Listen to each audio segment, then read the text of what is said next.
Hi there, and welcome to Faith in 5, where we believe you can build your faith in just 5 minutes. I'm your host, Reggie, and I'm back with another exciting episode.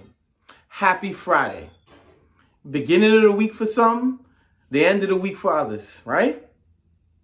Today, we're going to be in 2 Samuel 12. This is in the Old Testament. 2 Samuel 12, starting in verse 20.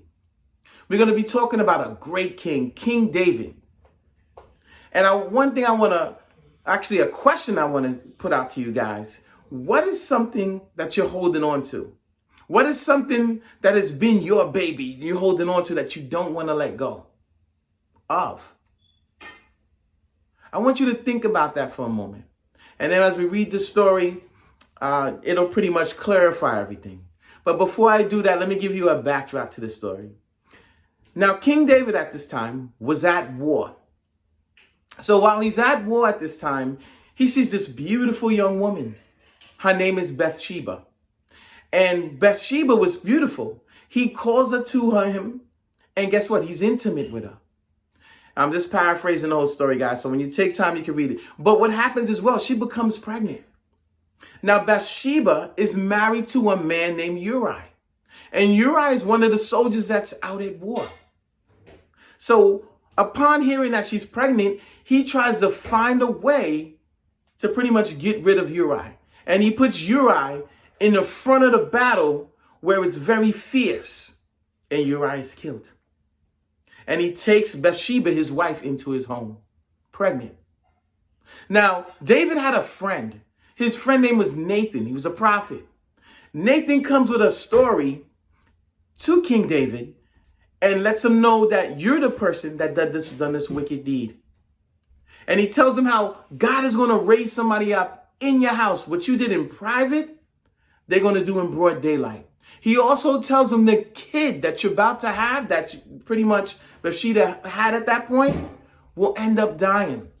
So he hears this news and he wants to hold on because it was his baby. He wanted to make sure and do everything he possibly can to make sure the baby survives. And now we're going to pick up the story and how he responds to this. So in 2 Samuel chapter 12, verse 20, it says, "Then David got up from the ground after he had washed, put on lotion, and changed his clothes. He went into the house of the Lord and worshiped. Then he went to his own house, and at the request, they served him food, and he ate. His attendants asked him, 'Why are you acting this way? When the child was alive, you fasted and wept. But now that the child is dead, you get up and eat?' He answered, 'While the child was still alive, I fasted and wept. I thought, who knows, the Lord may be gracious to me and let the child live.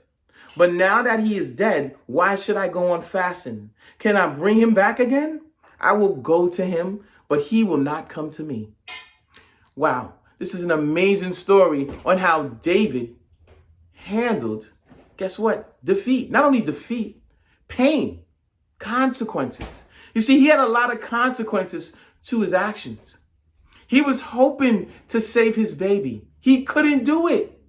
God already answered no.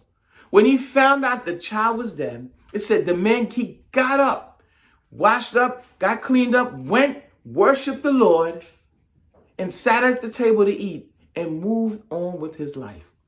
And just to let you know, the son Bathsheba gave him after that was King Solomon, one of the greatest kings, most wealthiest ones as well. So what's the lesson in this? What are you holding? David was holding on for a while, but once he let go, God did bless him. Yeah, there was consequences to everything he did, but he didn't sit and drown out in his sorrow. When he realized that God didn't answer, he was at peace, he surrendered, and he moved on. And guess what? God had a victory waiting for him right around the corner. So the question I have for you today, what's your baby? What are you holding on to that you don't want to let go? And through this story, do you see how God will help you be victorious if you just let it go? Guys, thank you for joining me today. I hope you enjoyed today's Faith in 5. If you like what you heard, please like and subscribe, and see you next time on Faith in 5.